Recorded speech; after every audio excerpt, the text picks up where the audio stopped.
Hello student, विज्ञान की कक्षा में आपका स्वागत है। आज हम पढ़ेंगे शिशु जन्म के बाद माता की देखभाल किस तरीके से की जाती है। जिस तरीके से शिशु जन्मजात जो शिशु होता है, नवजात जो शिशु होता है, उसकी जिस तरीके से देखभाल की जाती है, ठीक उसी प्रकार से उसकी माता की भी देखभाल करनी जरूरी होती है। क्योंकि जिस तरीके से बच्चे का नया जन्म होता है, उसी तरीके से जब वह माता जो है, औरत जो है, शिशु को जन्म देती है, तो उसके बाद भी एक तरीके से उसका नया जन्म ही होता है। तो उसी तरीके से जिस तरीके से हम छोटे बच्चे का ध्यान रखते हैं, उसकी देखभाल करते हैं, हर तरीके से उसकी साफ सफाई है, स्वास्थ्य से रिलेटेड है और अन्य प्रकार से भोजन से है, अगर जिस तरीके से उनका ध्यान रखा जाता है, ठीक उसी तरीके से उसकी माता का भी ध्यान रखना जरूरी होता है। क्यों? क्योंकि उस समय माता क्या होती है, कमज़ोर होती है। वह नए शिशु को जन्म देती है तो उसका शरीर कमज़ोर होता है, उसे बहुत आराम की ज़रूरत होती है, कई तरह के उसके अंदर परिवर्तन आते हैं। तो उस कारण वह क्या हो जाती है, एकदम थक जाती है। तो उसका जो एक तरीके का जो नया जन्म होता है, तो उस कारण उसको बहुत आराम की ज़रूरत होती है, देखभाल की ज़रूरत, उसके भी स्वास्थ्य का ध्यान रखना जरूरी होता है। तो इसलिए उसकी देखभाल करनी जरूरी हो जाती है, ताकि वह एकदम स्वस्थ रह सके और अच्छे से वापस अपने बच्चे को संभाल सके। तो उसके लिए जैसे कि फर्स्ट पॉइंट आता है भोजन से लेके, यानी कि जिस तरीके से बच्चे के भोजन की व्यवस्था की जाती है या उसको देखा जाके देखभाल की जाती है, यानी कि बच्चे को जैसे कि पौष्टिक दूध दिया जाता है, जो कि सबसे अच्छा माता का दूध होता है। तो ठीक उसी प्रकार माता का जो भोजन है, उसका भी ध्यान रखना जरूरी है, क्योंकि वह उस समय क्या होती है, उसकी जो अंदर की आंतरिक जो शारीरिक भाव होते हैं, वह क्या हो जाते हैं, कमजोर हो जाते हैं। तो जैसे कि भोजन में जैसे घी की मात्रा बढ़ा देनी चाहिए, नमक कम खाना चाहिए, पौष्टिक भोजन करना चाहिए, जिससे कि उसको लिक्विड भोजन करना चाहिए। तो ये सारे जो है भोजन के हिसाब से उनको उसकी माता का जो भोजन है वह हमें ध्यान से देखना चाहिए, यानी कि ध्यान रखना चाहिए कि उसे किसी चीज़ की कमी नहीं हो, उसको पौष्टिक भोजन मिल सके, जिससे कि वह जितनी उसकी कमजोरी है, उस कमजोरी को वह कवर कर सके और वह मजबूत बन सके, यानी कि उसकी आंतरिक जो जैसे मांसपेशियां हैं वह सारी क्या हो सके, वापस से मजबूत बन सके और वापस वह सारे जो दैनिक कार्य है वह करने में वह सक्षम हो जाए। तो इस तरीके से उसके भोजन का दूध समय पर देना चाहिए। लिक्विड पेय पदार्थ जैसे कि जूस वगैरह है वह लेने चाहिए, जिससे कि उसको ताकत आ सके। तो इस तरीके से भोजन का ध्यान रखना चाहिए।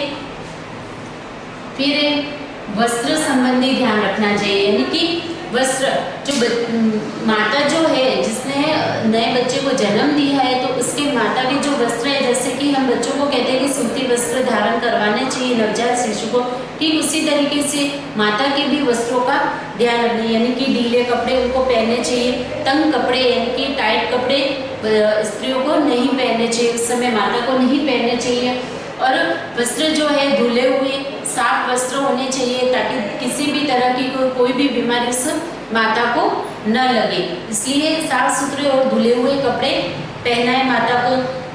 रोजाना उनके वस्त्रों को चेंज करना चाहिए, यानी कि रोजाना धुले हुए वस्त्र पहने और लूज कपड़े पहने, जिससे कि उनके शरीर को मतलब ग्रोथ करने की जगह मिल सके। जो शरीर कमजोर हो गया है, शिथिल हो गया, वह एकदम सही से ग्रोथ कर सके। तो उसके लिए यानी कि खुली ताजी हवा उनको मिलती रहे, तो उसके लिए उसे लूज कपड़े और साफ सुथरे कपड़े रोजाना पहनने चाहिए।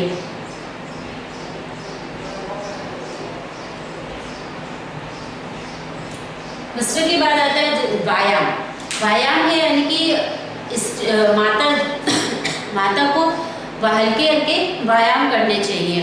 कहते हैं कि जैसे अगर नॉर्मल डिलीवरी हो जाती है तो उसमें औरत किसी भी तरह की कोई भी क्रियाएं या गति कर लेती है, लेकिन जैसे कि ऑपरेशन से अगर बच्चे होते हैं तो उस समय उस दौरान माता को 4-5 महीने रेस्ट करना पड़ता है, यानी कि उस अवस्था में उसे जटिल कार्य नहीं किए जाते। लेकिन हल्के हल्के जो व्यायाम है वह माता को करने चाहिए, जिससे कि उनकी जो क्रियाशीलता है या हाथ पैरों की है, शारीरिक जो क्रियाशीलता है, गतिशीलता है, वह क्या हो, पुनः पहले जैसे बन सके। यानी कि हल्के हल्के कार्य करके है या अपने आप को हल्के कार्य करने में ढाल सके, वह उठने बैठने में उन्हें तकलीफ नहीं हो, तो उससे रिलेटेड ऐसे व्यायाम करने चाहिए हल्के, जिससे कि उन्हें किसी तरीके की उनके शरीर को परेशानी नहीं हो, तो उस तरीके के वह व्यायाम कर सकती है।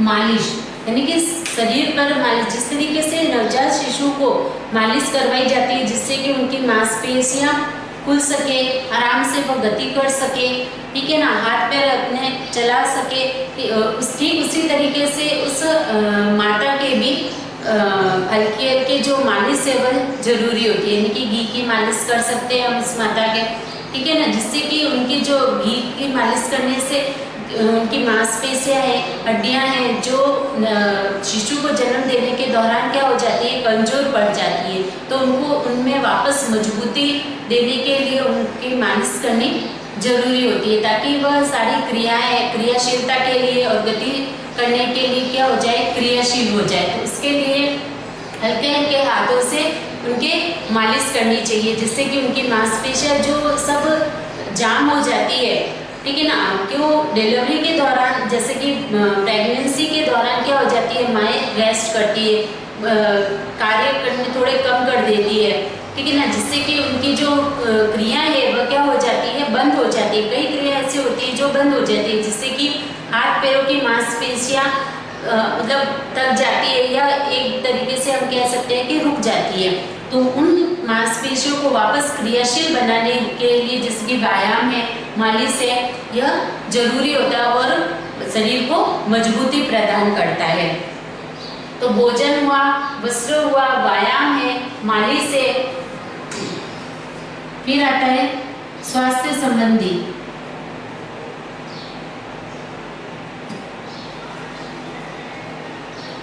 देखभाल।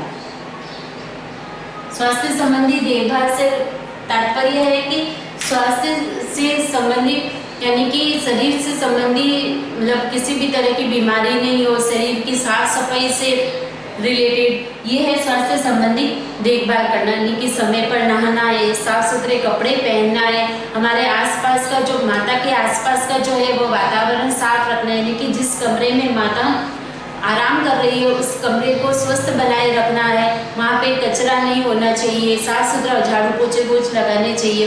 तो इस तरीके से मतलब माता के आसपास का जो वातावरण है वह क्या रहना चाहिए, साफ सुथरा रहना चाहिए, जिससे कि उसे कि स्वास्थ्य संबंधी कोई परेशानी नहीं हो, किसी तरह की कोई गंदगी ना फैले, बीमारी नहीं हो, तो जिससे कि माता को भी कोई बीमारी नहीं लगेगी, ना माता को लगेगी, ना ही बच्चे को कोई किसी प्रकार की बीमारी लगेगी। तो स्वास्थ्य से संबंधी ये जितनी भी चीजें हैं उसका ध्यान रखकर हम माता के स्वास्थ्य का ध्यान रख सकते हैं। जिस तरीके माता के स्वास्थ्य के साथ साथ नवजात शिशु के भी स्वास्थ्य का ध्यान रखा जा सकता है।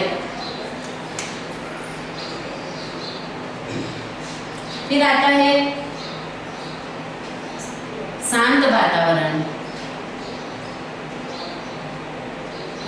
शांत वातावरण से तात्पर्य है कि जो आसपास का वातावरण है माता का वह क्या होना चाहिए, शांत होना चाहिए, यानी कि शोरगुल नहीं होना चाहिए, किसी भी जैसे लड़ाई झगड़े का माहौल नहीं होना चाहिए, खुशी का माहौल होना चाहिए, ज़्यादा आवाज़ें नहीं होनी चाहिए, टीवी लगा दे, जैसे कई जगह घरों में होता है कि माताओं के कमरे में टीवी देखते हैं लोग, जोर जोर से बातें करते हैं, शोर मचाते हैं घर में। तो इन सारी चीज़ों से क्या होता है, जो कमजोर जो मांसपेशियां होती है, यानी कि सिर की जो नसें होती है वह प्रसूति के दौरान क्या हो जाती है, कमजोर पड़ जाती है। तो उन कमजोर मांसपेशियों में जब ये आवाज़ें और ये इस तरीके की जो अशांत जो वातावरण अगर फैलता है तो जिससे क्या हो जाती है, वह परेशानियां उत्पन्न कर देते हैं, जिस कारण से कि स्त्री क्या हो जाती है, तनावयुक्त हो जाती है, सिर में दर्द होना शुरू हो जाता है, उसको नींद नहीं आती है, जिससे कि उसको विश्राम नहीं मिल पाता। तो इन सारी परेशानियों से उसमें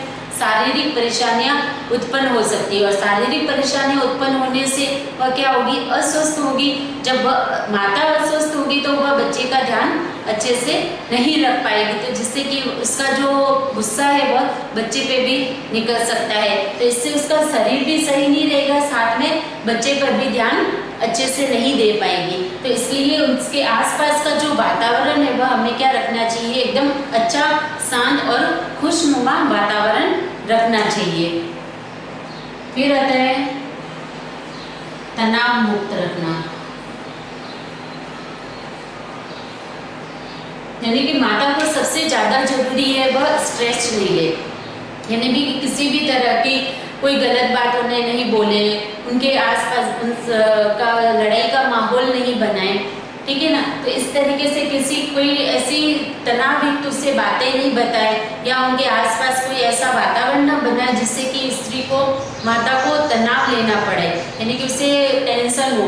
तो इस चीज़ों से उसे दूर रखना चाहिए। यदि माता है टेंशन युक्त रहेगी, यानी कि तनाव से रहेगी, तो तनाव से रहने के कारण क्या होगा कि उसमें वह परेशान रहेगी दिन भर। तो परेशान रहने से उसका मन भी सही नहीं रहेगा, जिससे कि वह बच्चे पे ध्यान नहीं दे पाएगी और वह अपने शरीर का भी अच्छे से ध्यान नहीं दे पाएगी।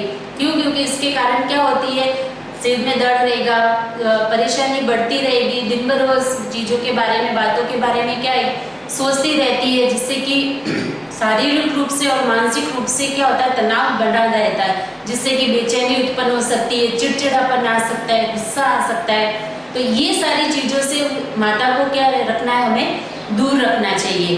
तो तनाव मुक्त रखने से माता भी स्वस्थ रहेगी, उसे किसी तरह की कोई बीमारी भी नहीं होगी, साथ में वह बच्चे पर भी अच्छे से ध्यान रख पाएगी, यानी कि खुद का भी ध्यान रख सकेगी और बच्चे का भी ध्यान रखेगी। इसलिए उसे तनाव मुक्त रखना चाहिए, यानी कि किसी भी तनावयुक्त बात उसके सामने या उसके सामने तनावयुक्त वातावरण नहीं रखना चाहिए। तो ये कुछ पॉइंट थे, जैसे कि भोजन है, वस्त्र है, व्यायाम है, मालिश है, स्वास्थ्य संबंधी देखभाल है, शांत वातावरण रखना है, तनाव मुक्त उसे रखना है। तो ऐसे कई पॉइंट होते हैं जिसकी वजह से, जिसका ध्यान रखकर हम उस माता का ध्यान रखा जाए। यानी कि जब प्रेगनेंसी के बाद, यानी कि जब शिशु को जन्म दे देती है माता, तो जिस तरीके से हम नवजात शिशु को, जैसे कि मैंने बताया, एक और पॉइंट है जैसे कि धूप देना,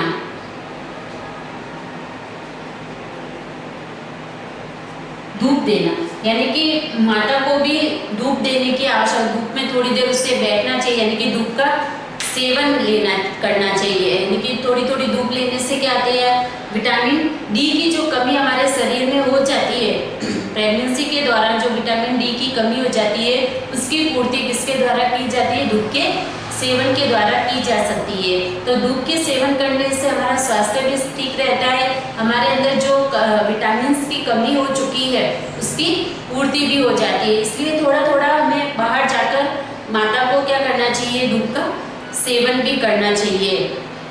तो इस तरीके से कुछ शारीरिक कार्य भी हल्के हल्के जो है वह शारीरिक कार्य भी करने चाहिए।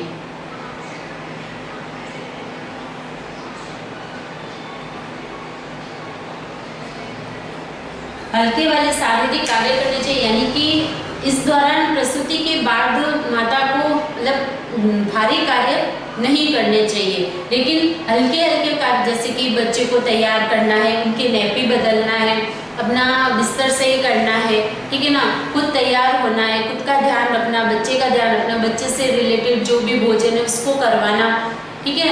ये सारे कार्य मतलब थोड़े हल्के जो वह कार्य आसानी से कर सके तो वह कार्य उसे करने चाहिए, जिससे कि क्या होता है, अपनी शारीरिक जो क्रियाशीलता है, गतिशीलता है, वह बनी हुई रहती है और धीरे धीरे वह क्या होती है, इन सारी चीज़ों को रिकवर करना शुरू कर सकती है और आसानी से अपने दैनिक कार्य कर पाएगी। अन्यथा क्या होगा, अगर ये शारीरिक कार्य वह नहीं करेगी तो उसका शरीर धीरे धीरे क्या हो जाएगा, जाम होने लगेगा, और जब उसको काम करना पड़ेगा, यानी कि जब दैनिक कार्य उसको करने पड़ेंगे तो उस समय उनके जो हाथ पैर है वह अच्छे से चल नहीं पाएंगे, यानी कि वह कार्य करने में असक्षम होगी, उन्हें उससे परेशानी महसूस होगी, दिक्कत आएगी ये सारे कार्य करने में। तो इस कारण कि उस समय हमें परेशानी नहीं आए माता को, तो उसके लिए हल्के हल्के जो होते हैं वो कार्य, उसके शारीरिक कार्य करने चाहिए। जैसे मैंने अभी बताया कि बच्चे का ध्यान रखना है, उसके कपड़े बदलना है, उसको दूध पिलाना का कार्य है, उसके नैपी बदलना है,